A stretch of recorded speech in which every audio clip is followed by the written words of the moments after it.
केशव शंकरनाथ पथक आणि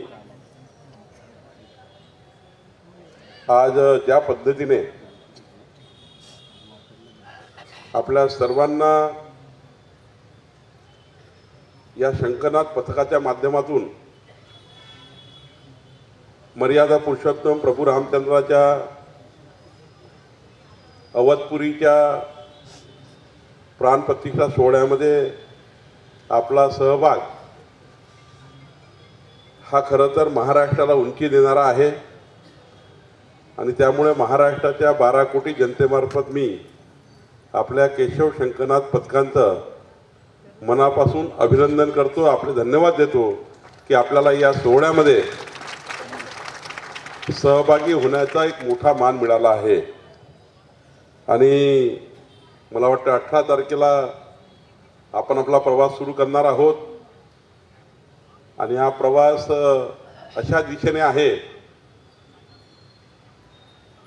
की मर्यादा पुरुषोत्तम प्रभू रामचंद्राची जन्मभूमी आणि 527 वर्षानंतर रामलल्ला तंबूतनं निघून जगातल्या सर्वात सुंदर मंदिरामध्ये प्रतिष्ठापित होणार आहे आणि अशा मंदिराच्या समोर मर्यादा पुरुषोत्तम प्रभू रामचंद्राच्या साक्षीने आपल्या 111 शंकरनाथचे गुंज वाजतील ही महाराष्ट्राकरता अभिमानाची बाब राहणार आहे। खरं तर मी नितीन महाजन यांचं मनापासून हृदयापासून आभार मानतो की त्यांनी या शंकरनाथ हा जो अत्यंत महत्त्वाचा या महाराष्ट्राला शोभेचा असा विषय आपल्या हाती घेतला आणि त्यांनी मला सांगितलं की 2024 मध्ये 2100 आमच्या बहिणी आणि भाऊ आणि त्यात 80% महिला असा शंकरनाथ करतील की जगातला विश्वविक्रम हे केशव शंकरनाथ पथकाला मिळाल्याशिवाय राहणार नाही असं त्या ठिकाणी मला सांगितलं। खरं तर मला या ठिकाणी खूप अभिमान वाटतो नितीन महाजन आपल्या संपूर्ण टीमवर आणि आमच्या महिला भगिनीवर की विश्वविक्रम करायला आपण निघाले आहोत। या ठिकाणी किशोर चव्हाणजी आणि रणजित हगवणेजी, माननीय श्रीकांतजी, माननीय आपले तुकाराम महाराज भूमकरजी, सुनील देवधरजी, माननीय लोटकर काका, प्रतीक देसरडा आणि सर्वच व्यासपीठावरचे पदाधिकारी। खूप वेळ झाला आहे, मलाही 3 कार्यक्रम आहे। खरं तर मला अभिमान वाटतो की तुम्ही जेव्हा अयोध्येला निघाले आहे आणि मला तुमचं दर्शन करायला मिळालं आणि आपल्या जे शंख त्या ठिकाणी तुम्ही वाजवणार आहे त्याची पूजा करायला मिळाली। हे माझ्यासारख्या कार्यकर्त्याच्या नशिबामध्ये आणि तुम्ही किती नशीबवान आहात। 527 वर्षात तुमचे माझे आजोबा पंजोबा निघून गेले, त्यांनाही वाटलं होतं कुणीतरी येईल रामलल्लाला तंबूतनं काढून जगातल्या सुंदर मंदिरात विराजमान करतील। 25 पिढ्या निघून गेल्या पण त्या पिढ्यांना नाही दर्शन झालं। 25 पिढ्या निघून गेल्या तुमच्या माझ्या, पण आपली पिढी, आपले डोळे, आपला हा देह, किती नशिबान आहोत आपण आणि तुम्ही माझ्याहून जास्त नशिबान आहात। या ठिकाणी असा गुंज तुम्ही करणार आहे की त्या ठिकाणी प्रभू रामचंद्र जेव्हा ऐकतील महाराष्ट्राच्या आपल्या केशव शंकरनाथ टीमने जो गुंज केला आहे, खरं तर तुम्हाला 100 वर्षच आयुष्य मिळेल। तुम्ही 100 वर्ष आयुष्य घेऊन याल आणि तुमचं सर्वांचं जीवन हे मंगलमय राहील। तुमच्या जीवनात कधी अमंगल होणार नाही। इतका मोठा शंकरनाथ करायला तुम्ही चालले आहे, हे तुमचं नशीब आहे। आणि म्हणून या ठिकाणी मी एवढंच सांगेल की महाजनजी, अत्यंत स्तुत्य उपक्रम, महाराष्ट्राला शोभेचा उपक्रम या ठिकाणी आपण शंकरनाथच्या माध्यमातून केला, ही गोष्ट खरी आहे। रासनेजी या ठिकाणी आले आहेत, त्यांचे टाळ्या वाजवून स्वागत करू।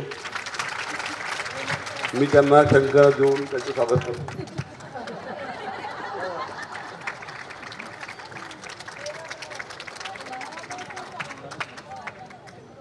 खरं तर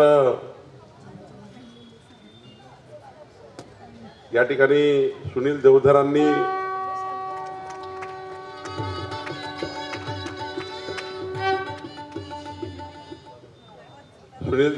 आपल्या समोर सर्व मांडलाय. मी जास्त वेळ घेणार नाही, पण आपल्याला सर्वांना ही भूमिका वठवायची आहे.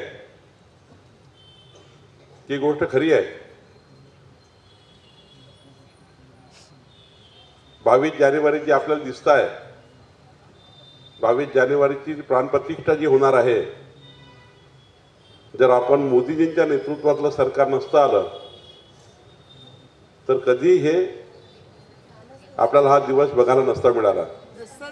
65 वर्षाच्या सरकारांनी जेव्हा जेव्हा अवधपुरीमध्ये प्रभू रामचंद्राचा जन्म झाला याचे पुरावे कोर्ट मागत होतं, पुरावे कोर्ट मागायचं, तेव्हा तेव्हाचे सरकार, काही तर काँग्रेस पक्षाचे वकील असे आहेत.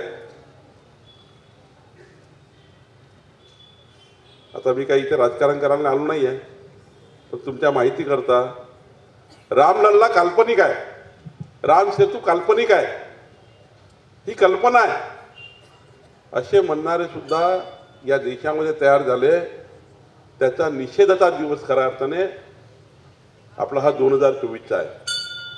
आणि म्हणून खरं तर आपल्याला अशा लोकांना धडा शिकवायचा आहे, अशा लोकांना धडा शिकवायचा की नाही, की रामलल्लाला काल्पनिक म्हटलं आहे, रामलल्ला कल्पना आहे, अशा लोकांना धडा शिकवणार की नाही, संकनात करून शिकवणार की नाही, संकनात करूनच शिकवावं लागेल. अशाही लोकांना धडा शिकवा लागेल की रामलल्लाच्या 22 जानेवारीच्या प्रतिष्ठापनेकरता काँग्रेस पार्टीच्या सर्व नेत्यांना तिथल्या न्यायालयाने निमंत्रण दिलं, पण काँग्रेस पार्टीने काय केलं, संकनात करून बदला घेणार की नाही, जोरात शंकनाथ करावं लागेल की नाही, शंकनाथ तर करावं लागेल जोरात, आपल्याला यांच्या विरुद्धही करावं लागेल. एक शंकनाथ करावं लागेल 23-24 जानेवारीला रामलल्ला, तिथे संस्कृतीचं, संस्काराचं वातावरण निर्माण करण्याकरता, धर्माचं वातावरण निर्माण करण्याकरता. कारण आपण इथे बसलेले सर्व कार्यकर्ते आहोत, आपण जे राम भक्त बसलेले आहोत, मी राम भक्त आहे, तुम्ही राम भक्त आहे, इथे कोणी अध्यक्ष नाही आहे, इथे मी आलो आहे राम भक्त म्हणून. आणि राम भक्त म्हणून मी तुम्हाला सांगणार आहे की 22, 23, 24 तुम्ही 3 दिवस अयोध्यात राहणार आहे. तिकडला शंकनाथ जोरात करायचा आहे, जी आपले देव, देश, धर्म, संस्कार आहे, ज्याकरता आपलं जीवन आहे, देव, देश, धर्म, संस्काराचं प्रतीक आपल्याला त्या ठिकाणी आपलं जीवन पुढच्या काळात आपल्याला आपल्या जीवनाला समोर न्यायचं आहे. पण तिकडनं आल्यावर ज्यांनी राम मंदिरात येण्याचं निमंत्रण नाकारलं त्यांचा काय करायचं आहे, काय करून करायचं. आणि एक तर इतका वाह्यात आहे महाराष्ट्राचा, माहित आहे कोण, कंद मुळं खाऊन ज्या, आपल्याला माहिती आहे मर्यादा पुरुषोत्तम प्रभू रामचंद्रांनी कंद मुळं खाऊन संपूर्ण वनवासामध्ये दिवस काढले, त्यांच्याबद्दल वाईट बोलणारा कोण कोण कोण, हा, मग शंकनाथ करायचा की नाही, असा करायचा की मोदीजींच्या नेतृत्वामध्ये पुन्हा एकदा 2024 मध्ये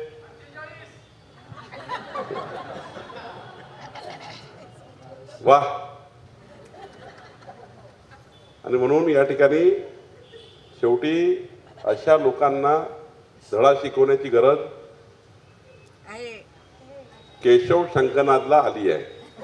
जबाबदारी कुणाला आली आहे, कुणाला जबाबदारी आली आहे. आणि त्यामुळं वाह. आणि जेव्हा मोदीजी तिसऱ्यांदा प्रधानमंत्री पदाची शपथ घेतील तेव्हा 2100 शंखनाद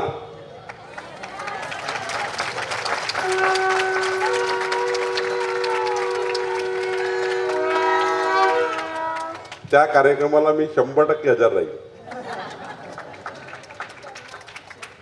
मी 100% हजर राहील, कारण माझ्या महिला भगिनी बहिणी भाऊ 80% माझ्या बहिणी या शंखनादमध्ये मोदीजींकरता एक शंखनाद करावं लागेल. करावं लागेल ना? वा, दिल्लीला घेऊन जाऊ तुम्हाला.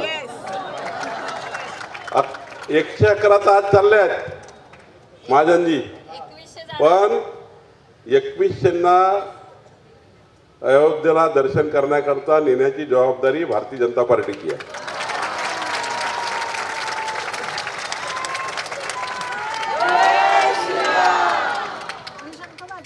आणि रासनेजी एअर कंडिशन मध्ये तुम्हाला घेऊन जातील.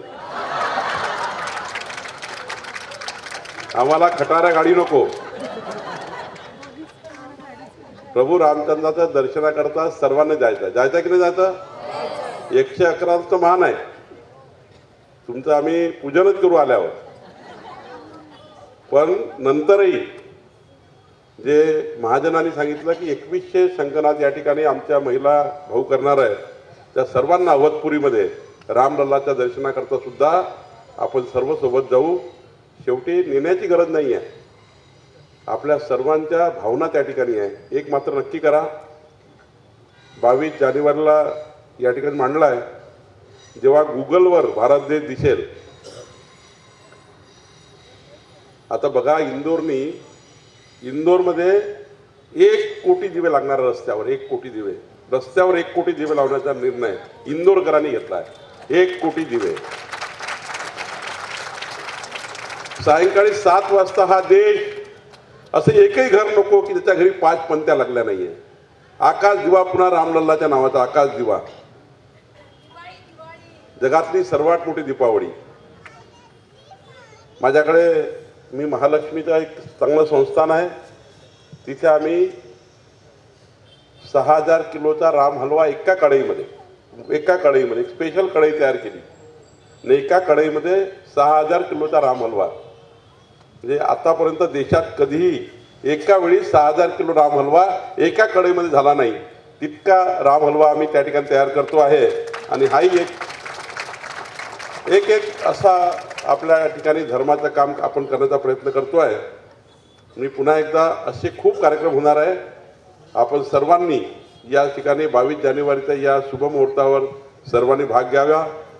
मी पुन्हा एकदा केशव शंखनाद या संपूर्ण आपल्या टीमचे आणि नितीन महाजन आपले आणि आपल्या टीमचे मनापासून आभार मानतो.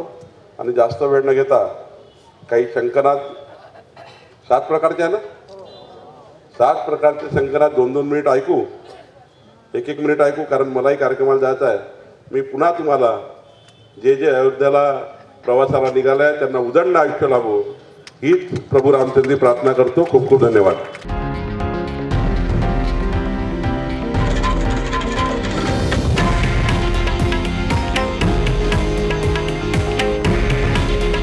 हे आहे देशातील नंबर 1 न्यूज नेटवर्क आणि आपण पाहत आहात TV9 मराठी. काळजी तुमची, हित महाराष्ट्राचं.